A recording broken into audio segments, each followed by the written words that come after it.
poder de definir el conocimiento, diálogo de saberes para imaginar futuros interculturales. Eh, Esto puede parecer un poco raro de pronto.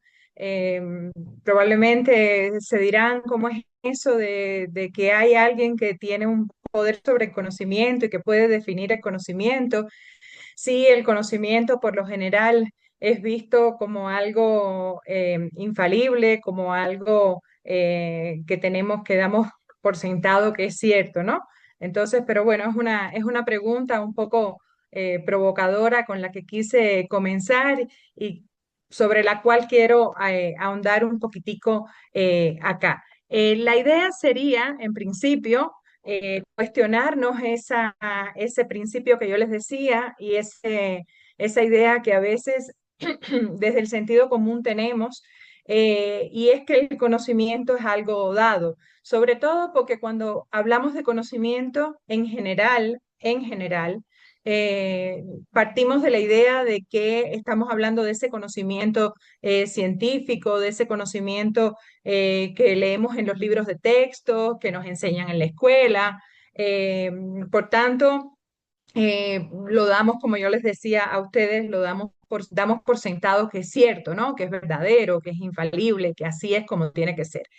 La realidad es que el conocimiento es el resultado, y fíjense que hablo de conocimiento en general, el conocimiento es el resultado de un proceso de construcción social.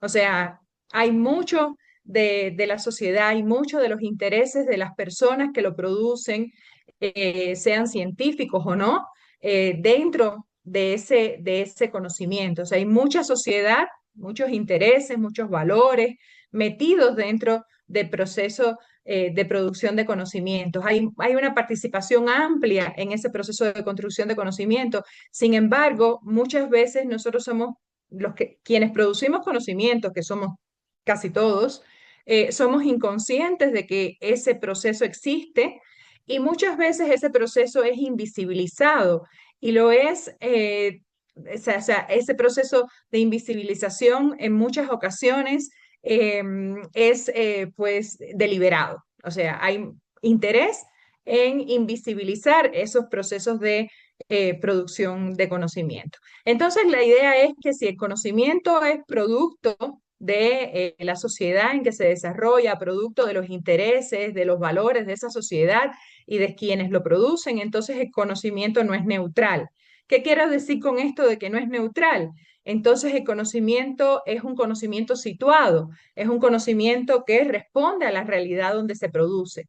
Eso significa que el conocimiento, por tanto, no puede ser, no podemos pensar que podemos utilizar el conocimiento de forma universal, o sea, un desarrollo, digamos, un producto de conocimiento producido en el Ecuador probablemente responde a las necesidades del Ecuador, pero no tiene por qué ser necesariamente, digamos, utilizable en otras regiones. Entonces, les pongo un ejemplo rapidito, el tiempo me juega en contra. En los años 80, la Organización Mundial de la Salud, en la India, por ejemplo, que ustedes saben que es un país la población, una población inmensa, o sea, hay muchas personas en la India, intentaron controlar la natalidad, intentaron que las mujeres no tuvieran tantos hijos. Y entonces habían unos dispositivos intrauterinos, o sea, eh, esto que conocemos como T o que conocemos como anillos, o sea, que se colocan dentro del útero de la mujer y que se utilizan en muchas partes del mundo. Bueno, pues la Organización Mundial de la Salud dijo, utilicémoslos en la India con la idea de controlar la natalidad, pero resulta que no tuvieron en cuenta las condiciones culturales de las mujeres en la India y pues eso trajo consigo que la utilización de ese dispositivo intrauterino, en lugar de controlar la natalidad, produjera problemas de salud en las mujeres. A eso me refiero y pongo el ejemplo porque a eso me refiero cuando digo el conocimiento y la tecnología que se produce a partir de ese conocimiento no son neutrales, o sea, responden a realidades que son muy diferentes, por tanto, no son universales, no se pueden utilizar en cualquier lugar. Pero ¿por qué entonces tenemos esa idea de que sí? O sea, quién ha legitimado esa idea de que el conocimiento que se produce se puede utilizar en cualquier lugar, ¿no? ¿De dónde ha salido, digamos, esa idea? Esa idea surge porque el monopolio del conocimiento está en el conocimiento científico, o sea, en el conocimiento que es producido por el método científico, que lo producen los científicos y por lo general se produce en universidades, en centros de investigación, y esos son, o sea, quienes evalúan, digamos, ese conocimiento, es quien legitiman esa producción. Y por tanto le otorgan un mayor valor social a ese conocimiento producido en las universidades, producido por los científicos, en detrimento de otros tipos de conocimiento. Entonces, ¿qué quiere decir esto? Lo que quiere decir es que al interior de los procesos de producción de conocimiento hay relaciones de poder. O sea, hay determinados espacios, hay determinadas instituciones, hay determinadas personas que tienen el poder de darle legitimidad y de darle valor social a un conocimiento por encima del otro. Es así que, por ejemplo, encontramos que entre las áreas de conocimientos hay diferencias. Por lo general, quienes hacemos ciencias sociales somos vistos como, digamos, ni siquiera somos reconocidos como científicos, o sea, somos una ciencias de segundo orden, ciencias de segunda categoría, por detrás de ciencias como la biotecnología, la física, la química, la matemática, ese otro tipo de ciencia. También hay una diferenciación, esas relaciones de poder hacen una diferenciación entre tipos de conocimientos, o sea, aquí me refería a conocimientos científicos, teóricos, expertos, ese conocimiento que está en los libros de textos, como yo les decía, pero por otro lado, entonces, ese conocimiento es mejor visto, más valorado que los conocimientos tradicionales, que los conocimientos ancestrales, que ese conocimiento práctico, tácito, que se transmite de generación en generación, que se transmite de padres a hijos, que es un conocimiento además empírico, es un conocimiento emanado directamente de la realidad. También, y aquí no me voy a detener, hay una diferenciación entre los modos en que se producen esos conocimientos, o sea, conocimiento científico lo producimos a través de métodos científicos, pero ¿y los otros conocimientos? O sea, cómo podemos introducir el resto de los otros conocimientos también acá? Bueno, la literatura reconoce algo que se llama modo uno y modo 2 de producción de conocimiento, lamentablemente no tenemos tiempo para eso. Y por último, hay unas relaciones de poder que se dan también muy claras entre los modos de comunicación de ese conocimiento, o sea, cómo circula el conocimiento. El conocimiento científico por lo general circula en revistas, además en revistas escritas, los textos se producen en inglés, digamos, hay que pagar para publicar, pero también hay que pagar para leer. Entonces, hay unos espacios de comunicación de ese conocimiento muy propios, pero por otra parte, entonces, es en detrimento de otras formas de circulación del conocimiento. A veces, por ejemplo, se le pide a un científico que escriba para un público más amplio, un público no entendido en la ciencia, y les cuesta, no quieren, pero no quieren porque ese modo de comunicar el conocimiento no es valorado de la misma manera.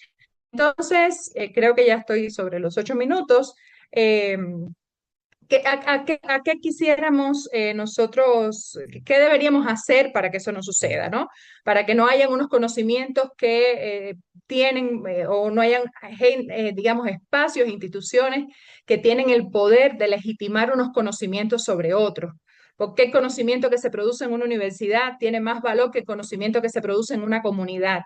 Entonces, ¿qué deberíamos hacer? Deberíamos ir hacia encuentros de conocimientos y saberes independientes del origen y del reconocimiento social que se les dé. Y por otra parte, deberíamos ir hacia el encuentro entre las personas que poseen esos distintos tipos de conocimientos y saberes, sin suponer, sin tener una identificación preestablecida, sin tener un estereotipo de quién tiene conocimiento. O sea, hay muchas investigaciones que se han hecho en comunidad, por ejemplo, y donde se han sorprendido los investigadores cuando ven no esperan que en las comunidades hayan determinados tipos de conocimientos que le atribuyen más a un científico que a una persona común. Entonces, Gracias. bueno, Perdón que... ¿a qué llamo? Llamo a que ese diálogo de conocimientos, ese diálogo de saberes que nos permita imaginar además futuros, ¿no? En la lámina anterior decía, el futuro no existe, el futuro lo construimos diariamente.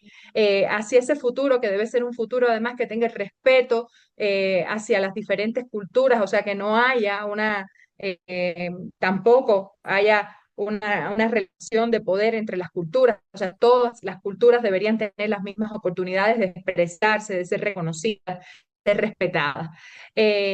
Para lograr eso, ¿que deberíamos? Deberíamos ir a unos procesos de producción de conocimientos donde haya reconocimiento de esa diversidad de actores. O sea, qué genial sería que los proyectos de investigación que se generan en una universidad no solo contaran con los docentes de las universidades, sino también con los campesinos de las zonas en las cuales están insertas esas universidades, o con las personas de la comunidad para la cual producen un conocimiento que después le llevan allí, pero que no fueron tenidos en cuenta. Entonces, habría que Gracias, aportar Sergey. desde esa Disculpa que diversidad te de interrumpa. conocimiento. Ya, un minuto y termino. Habría que hacerlo además desde prácticas colaborativas, asociativas de producción de conocimientos, ¿verdad? Donde los usuarios y los beneficiarios del conocimiento trabajen junto con los profesionales. Eh, Donde reconozcamos las diversas formas de conocer el mundo. O sea, cada actor de la sociedad tiene diversas formas de conocer el mundo sin que predominen unos sobre otros. Aquí hay una cosa rápida que quiero puntualizar, que es evitar los recortes a priori de la realidad. Hoy seguramente vamos a escuchar aquí muchos ejemplos. Hablábamos con Diego y con Joana en estos días de los trabajos que hacen desde la fundación, trabajando con quebradas, con manglares. O sea, cuando pensamos en una quebrada, no pensamos en un municipio. O sea, la quebrada puede ser que esté a lo largo de varios cantones o incluso a lo largo de varias provincias. Entonces, hay maneras de recortar la realidad que no son estos recortes eh, preestablecidos que hacemos. O sea, las cuencas de los ríos atraviesan varias zonas, digamos, desde el recorte político, económico que se hace de los territorios, o un manglar puede estar en la zona igual de varios territorios. Entonces, a partir de entender esa realidad, de cómo funcionan esos procesos en la realidad, o sea, lo que llamamos a tratar de entender los procesos de producción de conocimiento desde esas realidades.